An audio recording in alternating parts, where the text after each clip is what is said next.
Hi guys, welcome to my YouTube channel Pratibimba. ಈ ನನ್ನ ಚಾನಲ್ನ ಲೈಕ್ ಮಾಡಿ, ಶೇರ್ ಮಾಡಿ ಆ್ಯಂಡ್ ಸಬ್ಸ್ಕ್ರೈಬ್ ಮಾಡಿ. ನಾವಿವತ್ತು ಕುಂದಾಪುರ ಶೈಲಿಯಲ್ಲಿ ಪ್ರಾನ್ಸ್ ಅಂದರೆ ಚಟ್ಲಿ ಗಸಿ ಹೇಗೆ ಮಾಡೋದು ಅಂತ ನೋಡೋಣ. ಮೊದಲಿಗೆ ಇಂಗ್ರೀಡಿಯೆಂಟ್ಸ್ ನೋಟ್ ಮಾಡ್ಕೊಳ್ಳೋಣ. ಉಪ್ಪು, ಅರಿಶಿನ, 14ರಿಂದ 16 ಬ್ಯಾಡಗೆ ಮೆಣಸು, ಕೊತ್ತಂಬರಿ ಬೀಜ 1 ಟೇಬಲ್ ಸ್ಪೂನ್, ಕಾಳುಮೆಣಸು ಅರ್ಧ ಟೇಬಲ್ ಸ್ಪೂನ್, ಜೀರಿಗೆ 1/4 ಟೇಬಲ್ ಸ್ಪೂನ್, ಮೆಂತ್ಯ 1/4 ಟೇಬಲ್ ಸ್ಪೂನ್, 1 ಈರುಳ್ಳಿ, 10ರಿಂದ 12 ಬೆಳ್ಳುಳ್ಳಿ ಸ್ಲೈಸಸ್,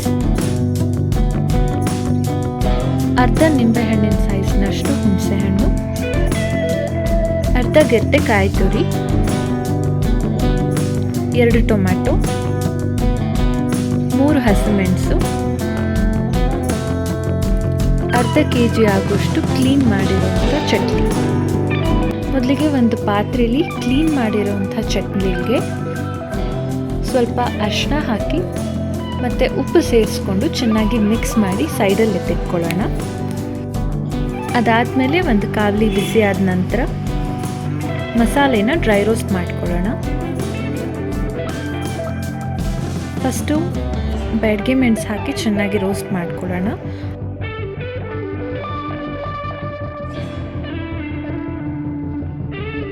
ಅದು ರೋಸ್ಟ್ ಆದ ನಂತರ ಅದಕ್ಕೆ ಧನಿಯಾ,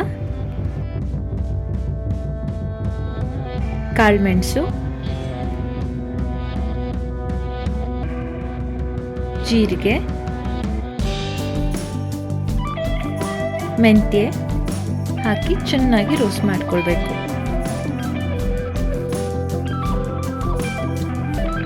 ಇದೆಲ್ಲ ಗರ್ಗರಿ ಆದ ನಂತರ ಇದಕ್ಕೆ ಅರ್ಧ ಈರುಳ್ಳಿ ಮತ್ತು 10ರಿಂದ 12 ಪೀಸ್ ಆಗುವಷ್ಟು ಬೆಳ್ಳುಳ್ಳಿನ ಸೇರಿಸ್ಕೊಳ್ಬೇಕು.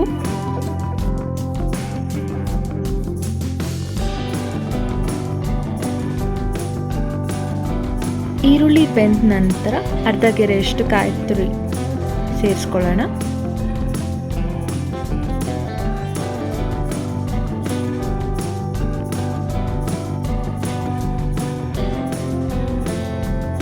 ಇದಕ್ಕೆ ಸ್ವಲ್ಪ ಅರಿಶಿನ ಹಾಕಿ ಚೆನ್ನಾಗಿ ಮಿಕ್ಸ್ ಮಾಡ್ಕೊಳ್ಬೇಕು.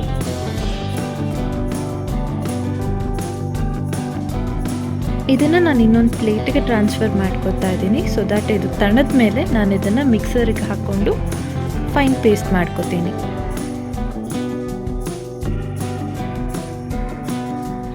ಇದಕ್ಕೆ ಒಂದು ಅರ್ಧ ನಿಂಬೆಹಣ್ಣಿನ ಸೈಜಷ್ಟು ಹುಣಸೆಹಣ್ಣು ಸೇರಿಸ್ಕೊಳ್ತಾ ಇದ್ದೀನಿ.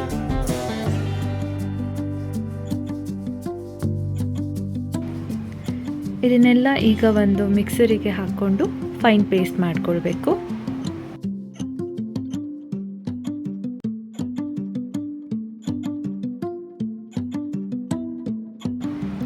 ಇದಾದಮೇಲೆ ಒಂದು ಪಾತ್ರೆಯಲ್ಲಿ ನಾವು ರುಬ್ಕೊಂಡಂಥ ಮಸಾಲೆಗೆ ಎಷ್ಟು ಬೇಕೋ ಅಷ್ಟು ನೀರು ಮತ್ತು ಉಪ್ಪು ಹಾಕಿ ಕುದಿಯೋದಕ್ಕೆ ಬಿಡಬೇಕು.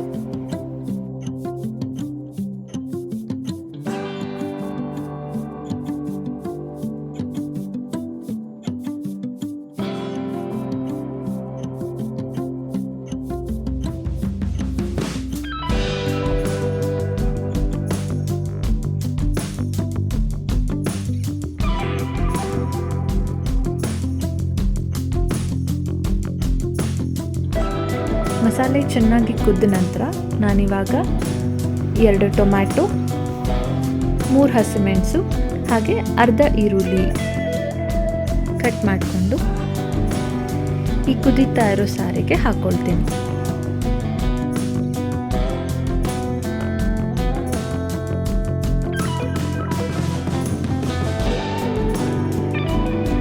ಮತ್ತೆ ಇದನ್ನು ಮುಚ್ಚಿಬಿಟ್ಟು ಚೆನ್ನಾಗಿ ಕುದಿಸ್ಬೇಕು.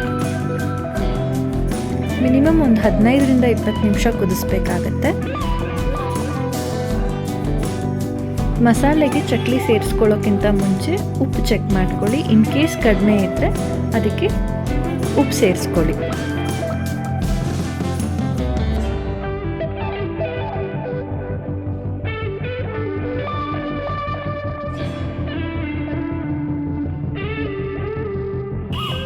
ಮಸಾಲೆ ಹಸಿ ವಾಸನೆ ಹೋದ ನಂತರ ಹಾಗೂ ಟೊಮ್ಯಾಟೊ ಬೆಂದಿದೆ ಅಂತ ಆದಮೇಲೆ ಈಗ ಅದಕ್ಕೆ ನಾನು ಚಟ್ಲಿ ಸೇರಿಸ್ಕೊತಾ ಇದ್ದೀನಿ.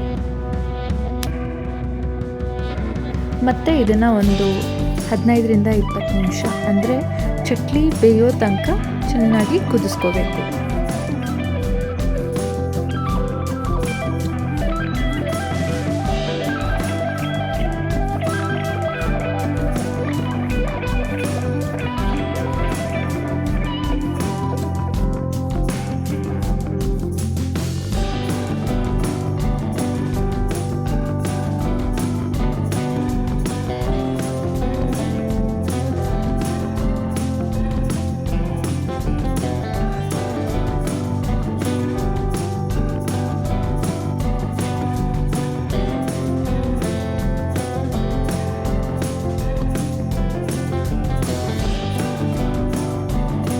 ಚಟ್ಲಿ ಗಸಿ ಮಾಡೋದ್ರಲ್ಲಿ ಜಾಸ್ತಿ ಪ್ರೊಸೆಸ್ ಇಲ್ಲ. ಚಟ್ಲಿ ಬೆಂದಿದೆ ಅಂದ ತಕ್ಷಣ ಚಟ್ಲಿ ಸಾರು ರೆಡಿ ಇದೆ. ಸೊ ಈಗ ಒಂದು ಸರ್ವಿಂಗ್ ಬೌಲಿಗೆ ಚಟ್ಲಿ ಸಾರನ್ನು ಬಡಿಸ್ಕೊಂಡ್ರೆ ಚಟ್ಲಿ ಗಸಿ ಸವಿಯಲು ಸಿದ್ಧ.